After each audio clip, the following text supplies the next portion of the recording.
I hope you guys missed me last week. We took a little hiatus, but we back. You guys see my hair? I think I'm a blonde bombshell. Blonde bombshell. That's hard to say. That's a tongue twister. So waiting for Faith. Let's see if I see her up here. Thank you guys so much for tuning in. It's going to be a really cool episode. Faith is an author. I'm an author. We're talking about books today. We passed Women History Month, but Faith was on my season 1 when I first started doing this show out in Los Angeles. Like I said, this is season 2 on Swagger Magazine. You guys are so beautiful. Thanks for tuning in. And I hope everybody had like a really good day. I know it's a lot going on in the world. There we go. I see Faith. Let's bring her live. Let's see, how do we do this? Oh, wait. I have to do it on this.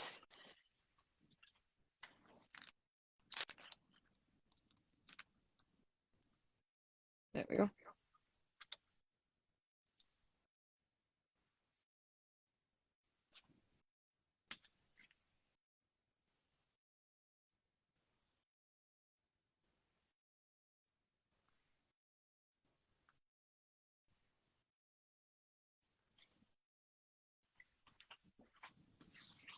Okay, let's see. Oh, what's up, boo? LA Social App. Appreciate you being here. Let's go again. Right.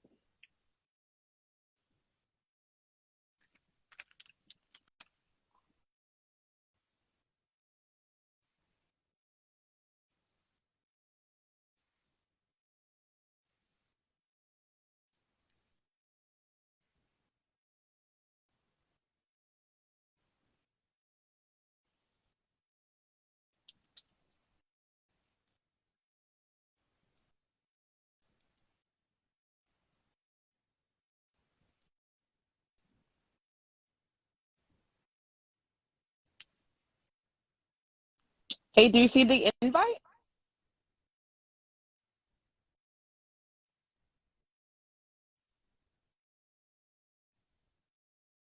You can request to come live as well. Like I sent you the invite to come live, but I don't know if you're getting it.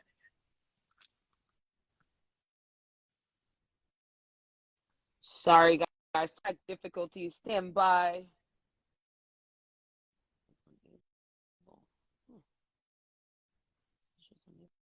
I wonder why.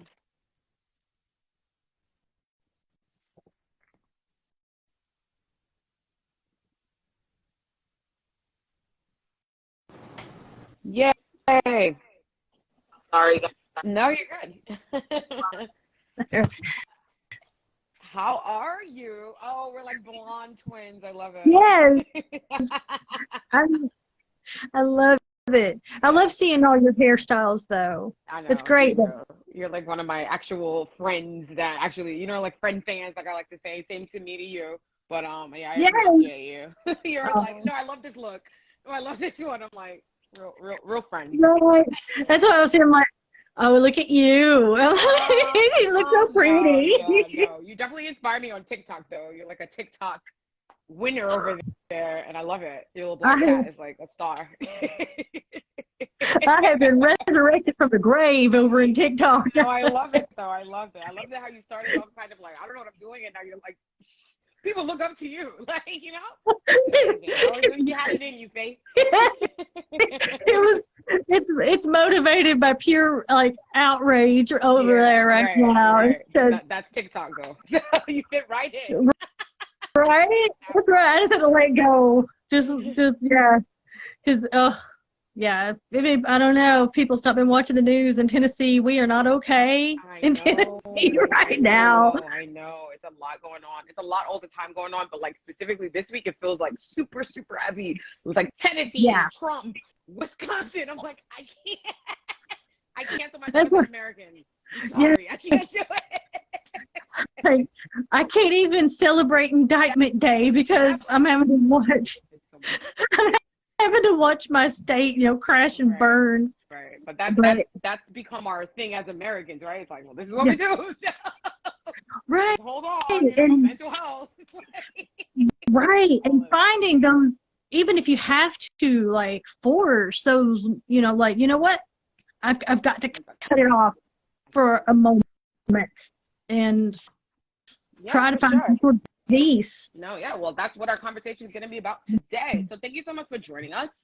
Obviously, this is Swagger Magazine. This is live Hangouts. Facebook, one of my guests, like I said, we've been trying to bring back as much people I could from my season 1 when I did this way before the pandemic, way when I lived in Los Angeles. It was like, oh my God, that was like a whole different lifestyle. All of us were living.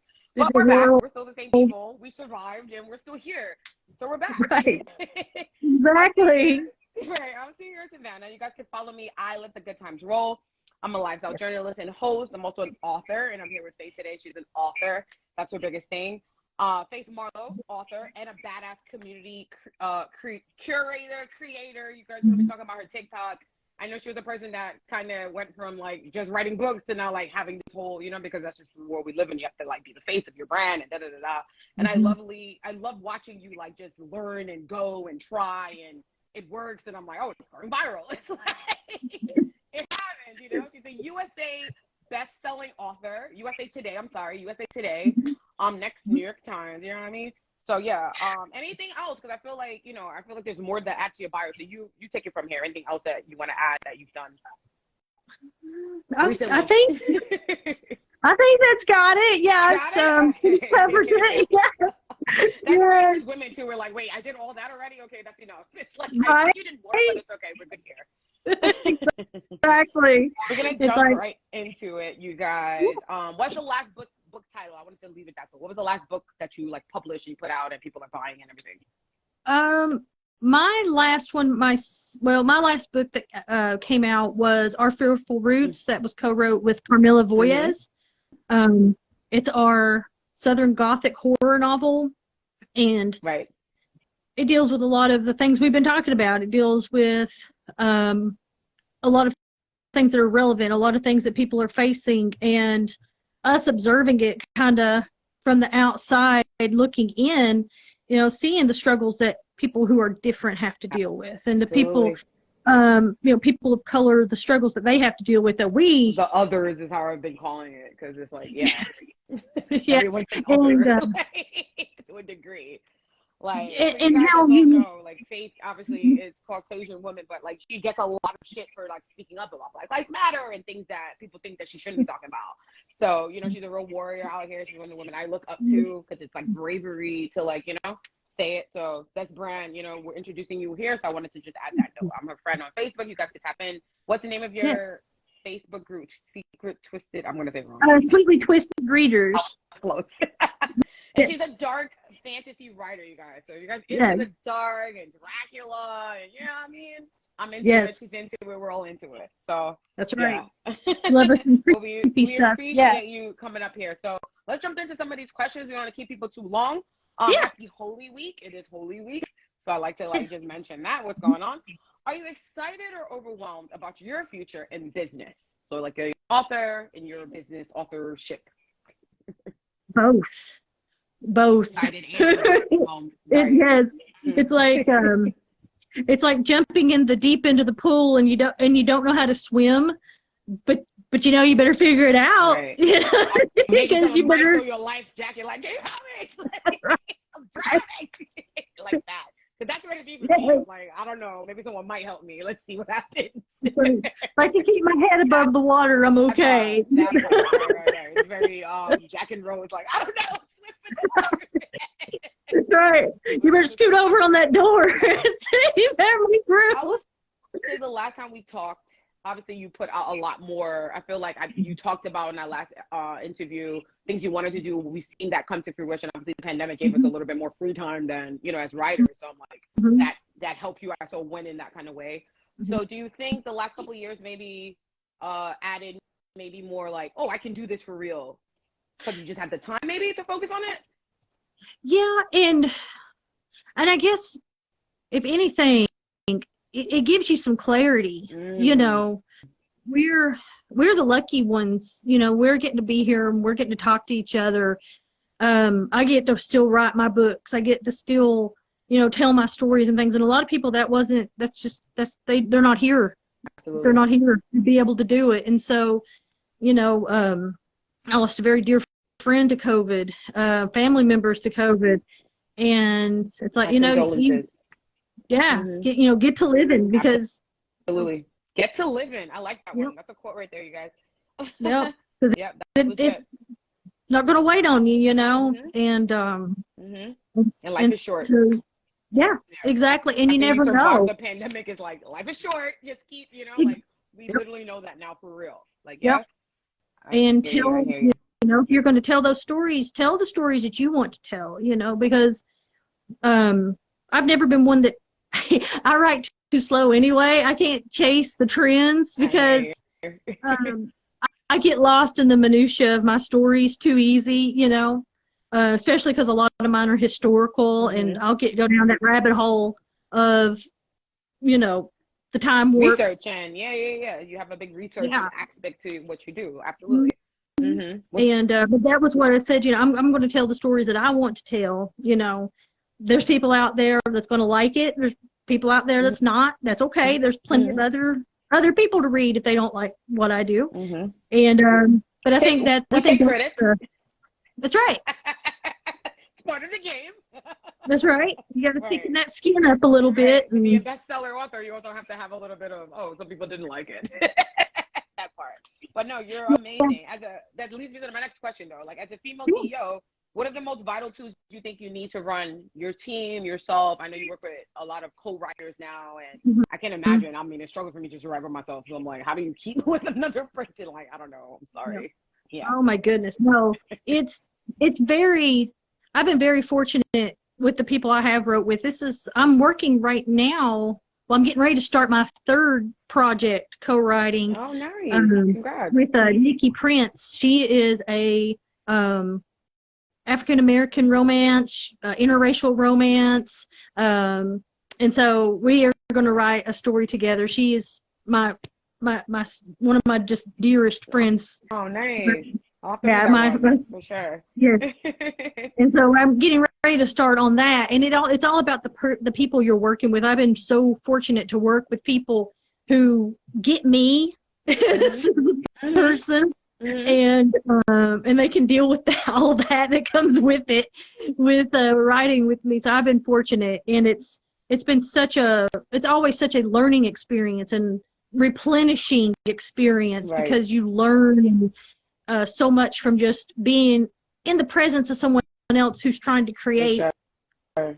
Yeah. As it can be very isolating to be a writer. Absolutely. And I saw Tyler Perry write one time. Like, he posts certain stuff where he's like, "Oh, I'm in this little cabin." I'm like, "Is that where you write your scripts?" Like, that's where I need to be. A lot of writers do that. I'm like, I would just literally be like, I can't write anything. Like, I'm really freaked out by this. I write on the bus, on the train. I write my best stuff when I'm like surrounded by like a sea of people. So that is me, is my process. But yeah, it is isolating though. Like, I'm usually in a mode where people are talking to me like, "Man, I missed my stop." Like, I'm literally there. Like, oh snap, I was so ingrained into what I was doing. But we all have our process, so they're legit. I like to ask that question about vital tools, because I think a lot of people on this brand, there are CEOs as well. So it's like, we need to all have our what's good for you, and it's okay if it's just for you, because you're the only one that's doing what you do. And that's definitely okay to give yourself that permission. Okay, more monetary CEO kind of thing. I asked this on the last interview. I remember I'm like, because I was in Hollywood, I'm like, if the Hollywood producers come right now, I remember your husband's like, "Yeah, we'll move right now. We'll tell you." I remember that one. I'm like, I can work remote. What are you? Yes. If you could write any check for yourself right now, like today, how much would it be for? Oh my God, I don't even know. Like, I'm like a monetary figure. Like, I can't even. I know. Like, I artists, don't even really process in the monetary check. You know what I mean? Even though we come across like, "Oh my God, buy my stuff," but like deep down inside, it's very hard to be like, "Oh my God," because you're really an artist first, right? Yeah. Right. Like, if you like, like it, you like it. Yeah, I like money, but yeah, I can't really think in that way. I hear you. But just pick any, just pick a number. Just say, you got there. Oh, there's the check. I don't know. I'd have to ask, but I'd have to phone a friend. I'd be like, "You'll phone Tahyira, $10 million, okay?" Tahyira, help me. I don't know. At least that's going to cover you I think a little bit. I like it. I started at saying 1, but since I've been doing these interviews and I asked this question a few times, I'm up to 10 now. So let's see where Right? we're at. Okay. Cool. Inflation. No, legit. So we're coming up on like 1 year since the whole Dobbs decision. I know you're a woman, and you obviously, I know you have a son and you're a family kind of person. But just, you live in Tennessee, right? You just mentioned that. Women in the U.S. falling to like second-class citizens. So I'm a woman, you're a woman. We come from different walks, different time zones, all of that stuff. But we're still women, and it still affects us. As a woman, regardless of your politics, did it trigger any kind of emotions? Like when that whole Dobbs decision happened, like, did you pay attention? Did you know? Yes. Yeah. Outrage. Just, and I remember the night that Ruth Bader Ginsburg died. I cried. I cried the night she died. Yeah, me too. I had a because little, I knew I was drinking, but yeah. Well, I should have been. But I remember it. It was one of the holidays, though. I remember it. Yeah. Yeah. But I cried. I'm like, because they're coming for us. They're going to come for us, and I did. And when I heard that it was overturned, I cried. And I think I was at work when I heard it, and so I really couldn't even. Yes, I was because I was just like got punched in the chest, right? And I couldn't even process it because you know I'm having to be professional, and I mean I wanted to be sitting there, you know, swearing like a sailor in my very professional right, like I do on TikTok. Oh my God, I can't believe I went straight to the mark. I mean, I live in New York City, luckily, but I'm like, I went straight to Washington Square. I'm like, I'm clocking out right now. I'm gonna make some signs, and I gotta go. Yes. But I understand. I'm like, bless your heart for giving her grief. I'm like, I seen that. Like, God bless New York. I'm so happy. For sure. We do what we could. Like, you know what I mean? It's a lot. That's right. Like, put it on the news. That's what we did. Great. Yeah, but yeah, it's outrage for a lot of people. Yeah. Like I say, you know, I mentioned just now that you have a son. You know, I see your family pictures all the time. I'm married, so it's like I just told my abortion story again last week, I should say, to kind of drum up people with the whole Wisconsin thing that just passed like yesterday, right? With Tuesday and all the other stuff we were saying. So we are using it in our advantage to make it like, oh my God, this is what my content is about. Because there's a lot of TikTokers and Instagrammers and feeds that's just about abortion. And now, like, you know, it's weird that I'm like, I thought Black Lives Matter was going to be my thing, but I never thought it would be like the abortion thing. Like, you know, I didn't think I would ever have to tell my story. But this is just where we are. So I've been asking this question just to a lot of women, just to put it out there. You know, people are brave enough to say their point of view, not politically, just as a woman, how it makes you feel. You know, absolutely. Yeah. And I think as a woman or as a person who has a uterus at all, if you're seeing this come down and this unfold and you're not terrified and you're not just furious, what's happening? You need to look closer because you know, like snap out of it. Like, telling people, legit. So, do you foresee, since that being what it is, since this is what, let's say, the younger girls coming up, because like I said, I didn't grow up with this. I grew up past the 1973, so it was like, oh my God, abortion. I live in a country where it's just like that. Now that it's different now. Do you foresee any like big changes for younger women, maybe younger authors that maybe want to, you know, they see you, they read your books, that we can help guide them in this kind of direction as it relates to their own careers, kind of, or womanhood? I have always felt like with the stories you write and the characters you portray, the message you send, that's, even if it's, I don't want to say subliminal, but you know what I mean? Even if it's just implied with the story, that means something. Right. You know what I mean? Right. And you have to, and all of my characters have very strong female lead characters.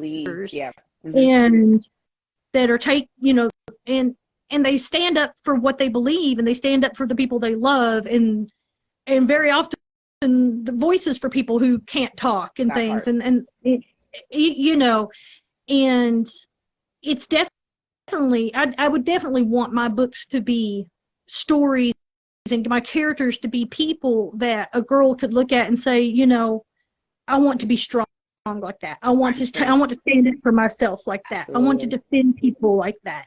And because that's who we need. We're going to need those warriors.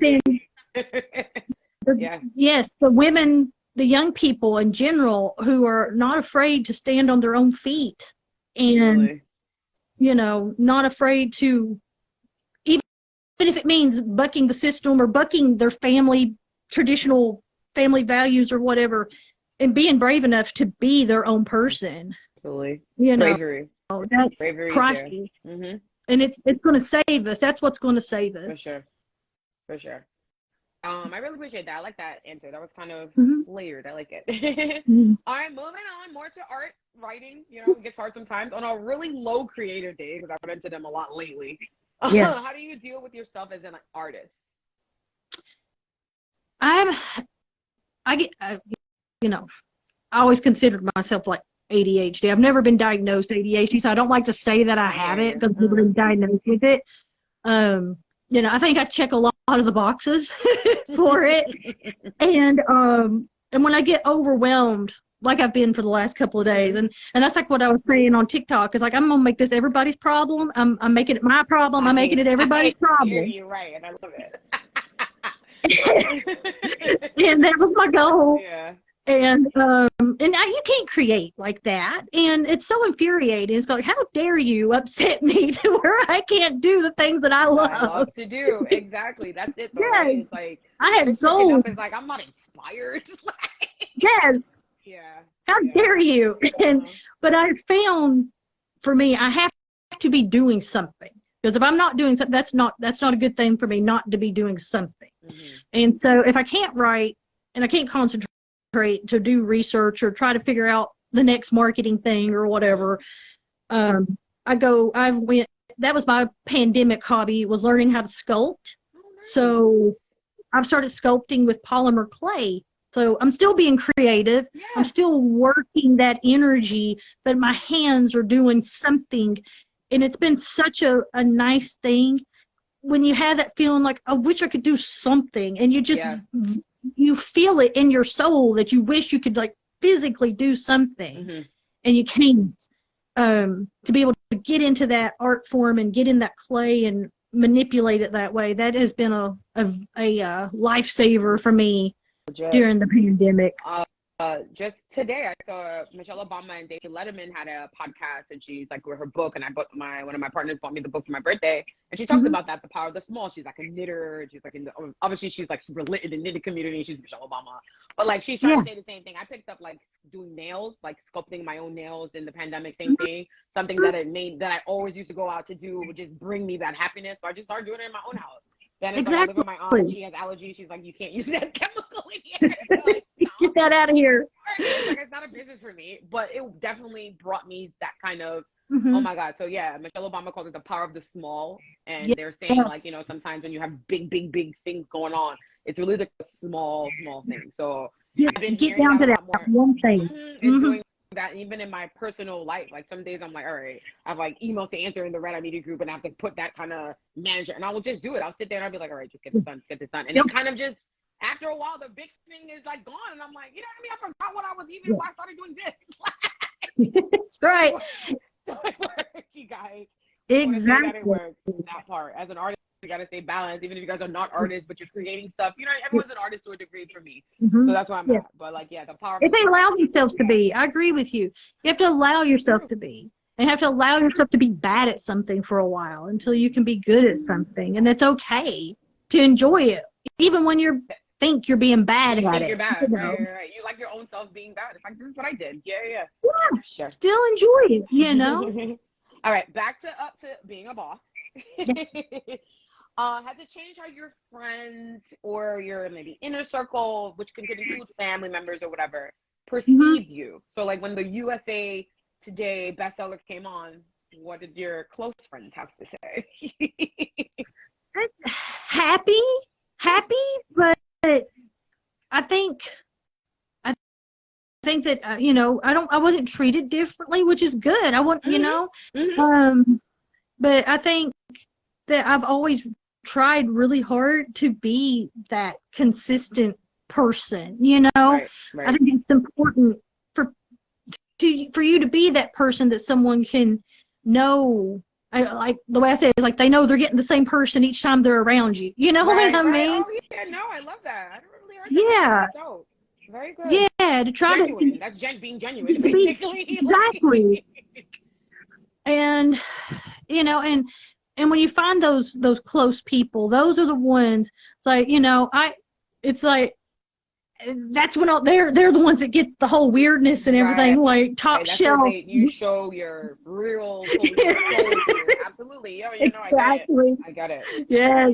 Yes, yeah. So where you've reached now was like a few of my other interviews would said the same thing, and I'm like that now too. It's like you've cut off the wrong kinds of people, and now you're just kind of left with the right ones. So wherever you are now, it's like you're able to share everything. So that's why I share all my wins, and people are like, oh my God, you should get more wins, and I'm like, I'm going to. Like, you know what I mean? You have people in that. And then you have people like us on just social media that's always just cheerleading you and every step of the way. Yes. So yeah. Yes, exactly. And it's good because even just knowing, you know, I've got that person out there and they're going to be happy. For sure. This is going to make, you know what I mean? They're going to be happy for me. And that's, we got to support each other. Absolutely. Yes. Sometimes, you know, all of us are not like me and Faith, maybe outspoken and write emojis and give our comments like that. But people are definitely watching, liking, sharing, telling you about, talking about you at their job, at the water cooler. You know what I mean? I believe in all that. I've heard all that before. It's like people show me TikToks of people who I didn't know, and I'm like, oh my God, I followed you now. Like, you know? So go hard at your stuff. Like, don't worry about the other side of it. That's why I started asking that question, because I'm like, you know, you get a lot of quota, especially in the Black community, with friends and haters and support and whatever. And I'm like, everybody just go and let's see what happens. I just figure I give people a little bit of time, and I just let a little bit more of my personality come out as we go. And you're either going to be able to hang with that or not, you know? Right. Definitely got into some stuff with people posting Black Lives Matter. I'll just say that. Oh, like, yeah. But, you know, that's just how the cookie crumbles in certain towns and regions. And, you know, we expect it, we understand it. But like I say, I'll say it again, I appreciate you standing up and defending yourself and taking those hits, because I'm like, dude, this is exactly what we're talking about. What is your problem, you know? Exactly. So, and we're up to our last. Go ahead. Yeah. Oh, I was just saying, if you can find a place where you can say something, safe community. You have to. You know what I mean? If you find that niche and you find that place, you know, that you're passionate about, and if you don't say something, you know what I mean? What you're doing an injustice to yourself, and you're doing an injustice to the people that you claim that you care about, that you love and you represent and you speak for, and all the other things. Absolutely. Absolutely. And I'm good at running my mouth, so we're gonna do it. I think people don't expect you to clap back, and I'm like, oh, baby, they don't even need me about saying anything. I'm just like liking, loving. Yeah, girl. Get the popcorn. Right, that part. It's like, what?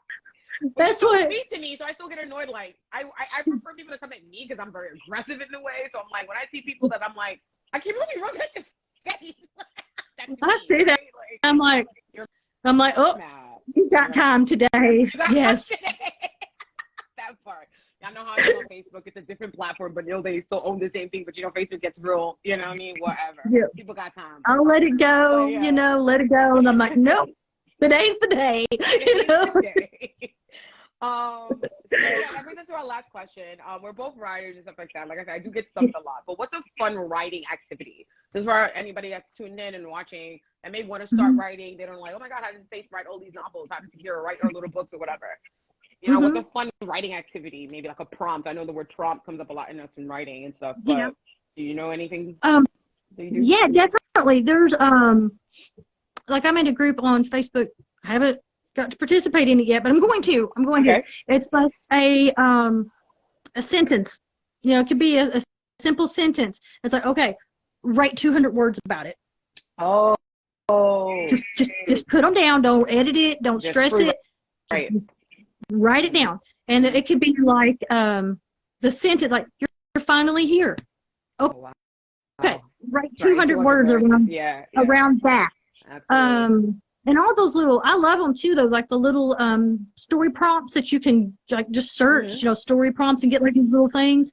I love that because it gets your brain going in a direction. It might not be a book, but it might lead to the thing that is, you know, and you're exercising those muscles and so I love that. It's just, you know, the first draft doesn't have to be pretty. And that's something I have to remind myself all the time, is because I try to micromanage that first draft and edit.